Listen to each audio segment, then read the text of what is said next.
जंगल के बीच एक विशाल बरगद के पेड़ के नीचे एक बेहद खूबसूरत लड़की बैठी थी।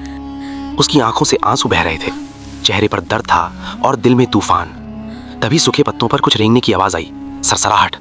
लड़की घबरा कर उठी, उसकी सांसें तेज हो गईं। वो इधर उधर देखने लगी और तभी उसकी नजर सामने पड़ी।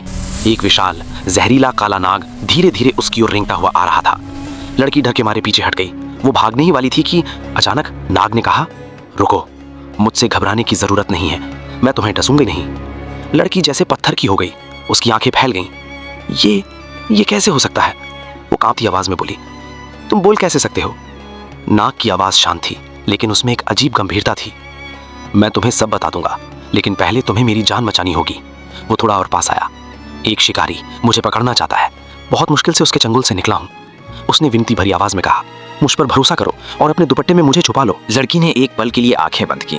दिल की धड़कनें तेज थीं, लेकिन उसने फैसला कर लिया। उसने धीरे से अपना दुपट्टा फैलाया और काले नाग को उसके नीचे अच्छे से छुपा लिया। तभी सामने से किसी के तेज कदमों की आवाज आई। एक आदमी भागता हुआ सीधे उसकी तरफ आ रहा था। उसके एक हाथ में कई मरे हुए सांप लटक रहे थे और दूसरे हाथ में एक बड़ी सी लाठी। वो लड़की के सामने आके रुका। तुम इस वीरान जंगल में अकेली क्या कर रही हो? उसने शक भरी नजर से पूछा। और क्या तुमने किसी काले नाग को यहाँ से गुजरते देखा है? लड़की का गला सूख गया, लेकिन उसने खुद को संभाला। मैं खाना पकाने के लिए लकड़ियां ढूंढ रही हूँ, उसने शांत रहने की कोशिश करते हुए कहा। मैंने किसी भी सांप को यहाँ नहीं देखा, और वैसे भी मुझे तो सांपों से बहुत डर लगता है। आदमी ने उसे ऊपर से नीचे तक देखा, फिर बोला, अगर तुम्हें कोई सांप दिखे तो उसे डंडे से मार देना, वे बहुत जहरीले होते हैं। इतना कहकर शिकारी वहां से चला गया। कुछ पल तक लड़की यूं ही खड़ी रही, सुनती रही, जब तक उसके कदमों की आहट पूरी तरह गायब नहीं हो गई। फिर उसने धीरे से दुपट्टा हटाया। काला नाग बाहर आया। उसकी आवाज अब नरम थी।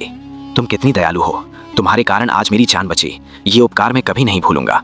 वो थोड़ा रुका, फिर बोला, लेकिन मेरा एक प्रश्न है, तुम इस वीराने में क्या कर रही हो? उसकी आंखें जैसे सब जान रही थीं, और मैंने महसूस किया है तुम मां बनने वाली हो। इस हालत में तो तुम्हें अपने घर पर होना चाहिए था। लड़की की आंखें भर आईं। उसने धीमे स्वर में कहा, मेरी इस दुर्गति का कारण मैं खुद हूँ। मुझसे एक बहुत बड़ी गलती हो गई, जिसके कारण आज मैं दर दर की ठोकर खा गई हूँ। नाग शांत होकर बोला, ऐसी भी क्या गलती हो गई तुमसे? बताओ मुझे, मैं जानना चाहता हूँ। मेरे पिता किसान हैं, उनके पास धन की कोई कमी नहीं थी। माँ भी मुझे बहुत प्यार करती थी। एक दिन मैं पिताजी को खेत में भोजन देने जा रही थी, तभी मैंने देखा हमारे राज्य का वो राजकुमार विक्रांत अपने मित्रों के संग गांव का भ्रमण करते हुए वहां से गुजर रहा था। फिर अगले दिन अपनी सहेलियों के संग जब बाजार करने निकली तो वही राजकुमार मेरे सामने आकर बोला, मैंने कल तुम्हें देखा था और तुम मुझे बहुत अच्छी लगी, इसलिए मैं तुमसे शादी करना चाहता हूँ। राजकुमार की बातों में सच्चाई झलक रही थी। यही सोचकर शादी के लिए मैंने भी हाँ कह दिया।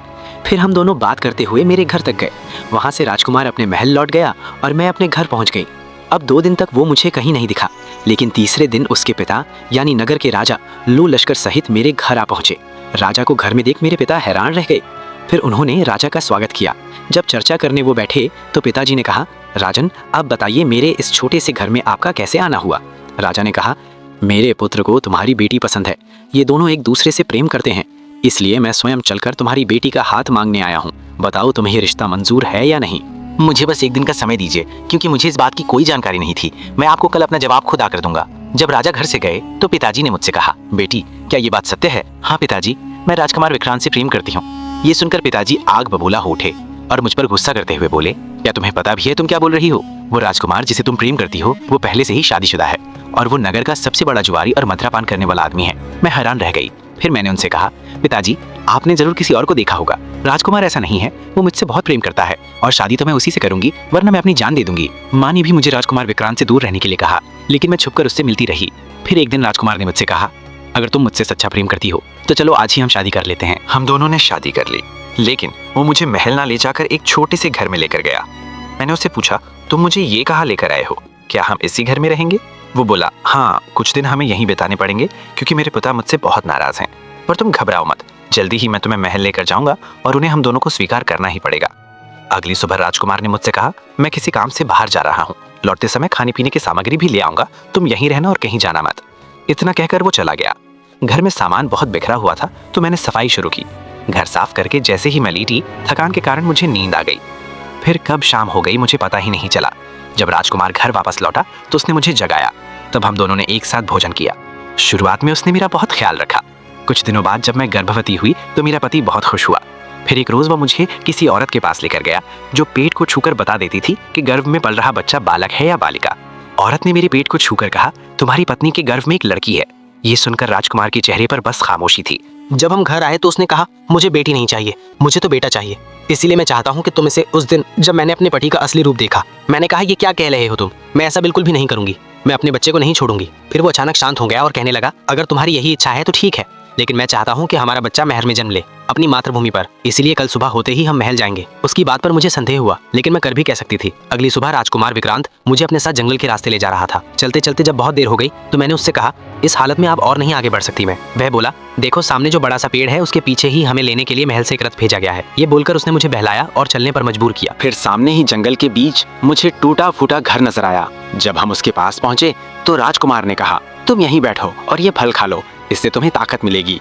पीछे ही रथ हमें ले जाने के लिए तैयार खड़ा है, मैं उसे यहाँ लेकर आ रहा हूँ। इतना कहकर वो चला गया। मुझे भूख लगी थी तो मैंने बिना सोचे समझे वो फल खा लिया। फिर कुछ ही देर में सिर चकराया और मैं बेहोश हो गई। ये सब छुपकर राजकुमार देख रहा था। तब बेहोशी की हालत में वो मुझे उठाकर उस डरावनी खंडर के भीतर ले गया। जब होश आया तो देखा मैं किसी टूटी फूटी जगह पर कैद थी। ये दृश्य देख समझ गई कि राजकुमार ने मुझे किस लिए छोड़ दिया है। ये सोच ही रही थी कि तभी मुझे एक डरी सहमी आवाज सुनाई दी। जब ध्यान दिया तो पीछे ही एक और स्त्री जमीन पर बधाल पड़ी नजर आई। मैं भागकर उसके पास गई। पता चला वो भी गर्भवती थी। फिर मैंने उससे पूछा, कौन हो तुम और यहाँ कैसे पहुंची? उसने कहा, मेरा नाम आभा है, मुझे बचा लो, मेरे पति ने मुझे यहाँ कैद कर रखा है।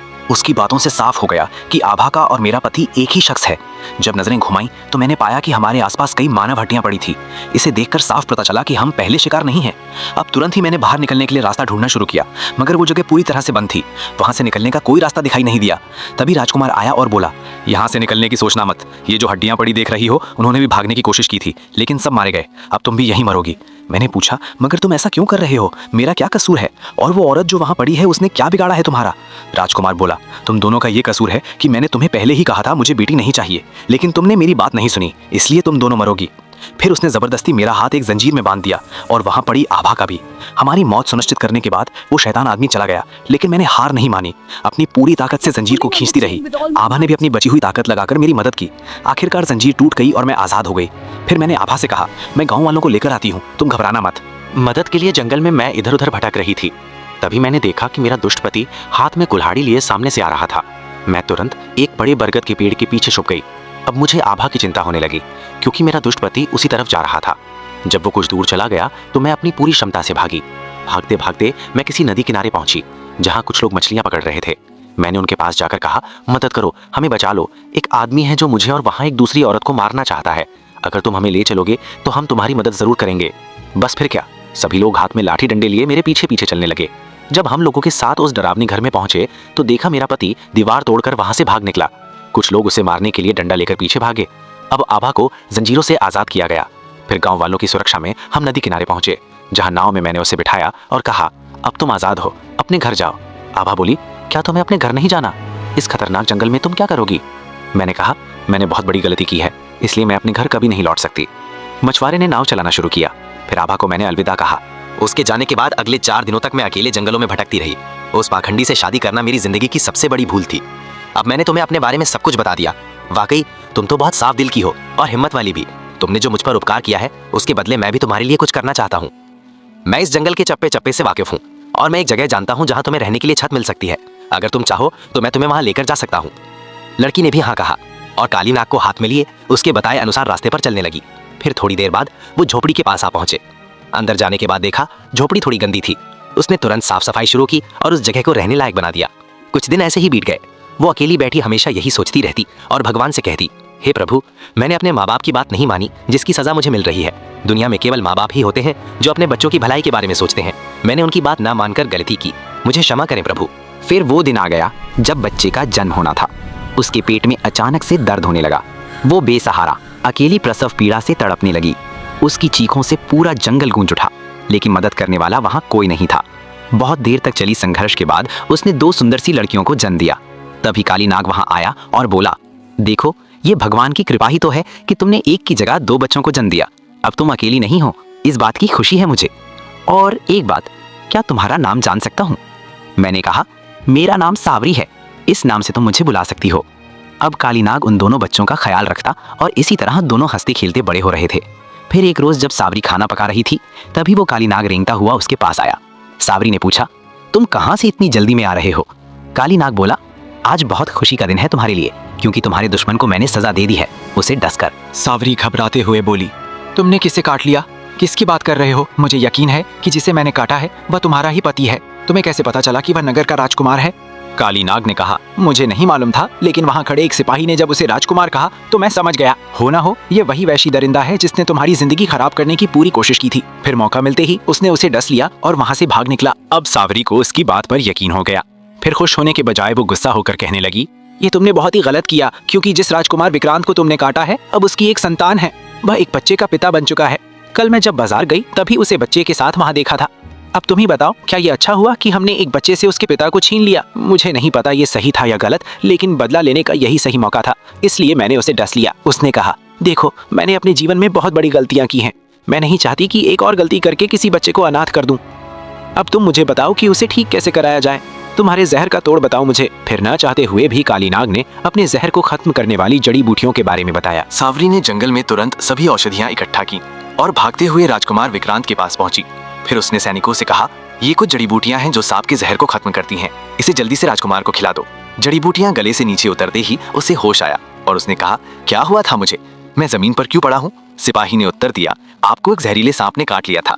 ये जो पीछे औरत खड़ी है उसी ने आपकी जान बचाई। राजकुमार ने पूछा, कौन औरत? मुझे तो कोई दिख नहीं रहा। तब सभी आश्चर्यचकित होकर इधर उधर देखने लगे। सावरी सबकी नजरों से छुपकर वहां से घर की तरफ लौट गई। दूसरी तरफ जब राजकुमार विक्रांत महल पहुंचा और अपने बच्चे से दोबारा मिला तो उसे समझ आया कि जीवन कितना अनमोल है और साथ ही अपने किए का पछतावा भी हो रहा था। इस तरह 19 साल बीत गए। अब सावरी बूढ़ी हो गई और उसकी दोनों बेटियां अब जवान शादी योग्य हो चुकी थीं। इतने सालों तक काली नाग भी इस घर में मौजूद रहा, माँ बेटियों की रक्षा करने के लिए।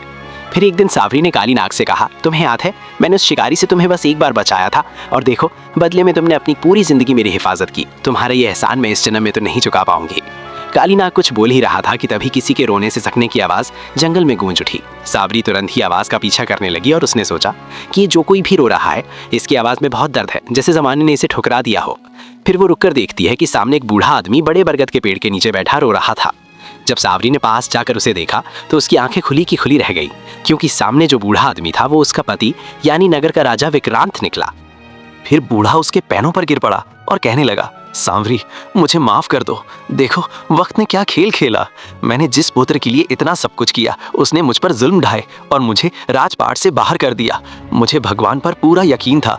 तुमने जो मेरे साथ किया उसकी सजा तो तुम्हें मिलनी ही थी। सांवरी ने कहा, ऐसा मत कहो। राजा बोला, मैं बहुत उम्मीद लेकर तुम्हारे पास आया हूँ, बस एक बार अपना लो मुझे। इस बुढ़ापे में अब कहाँ भटकूंगा। सांवरी चिल्लाते हुए बोली, तुम जाओ यहाँ से और अपने कर्मों की सजा भुगतो। अब वो उदास होकर वहां से घने जंगलों में कहीं चला गया। कुछ महीनों बाद एक रोज काली नाग की तबीयत बहुत खराब हो गई। तब उसने सांवरी से कहा, मेरे पास बहुत कम समय है, अब ध्यान से सुनो। पास ही जो पुराना मंदिर है उसके बीचों बीच जमीन में बहुत सारा खजाना देखा मैंने।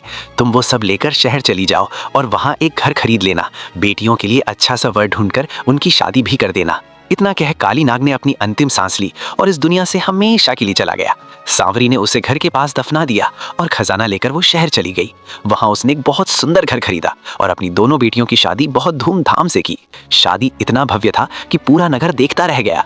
अब सांवरी अपनी जिम्मेदारियां निभा चुकी थी। फिर एक रोज वो घर में अकेली बैठी अपने पुराने दिनों के बारे में सोच रही थी, काली नाग को याद करते हुए। आखिर में उसने कहा, हे राम, और अंतिम सांस ली।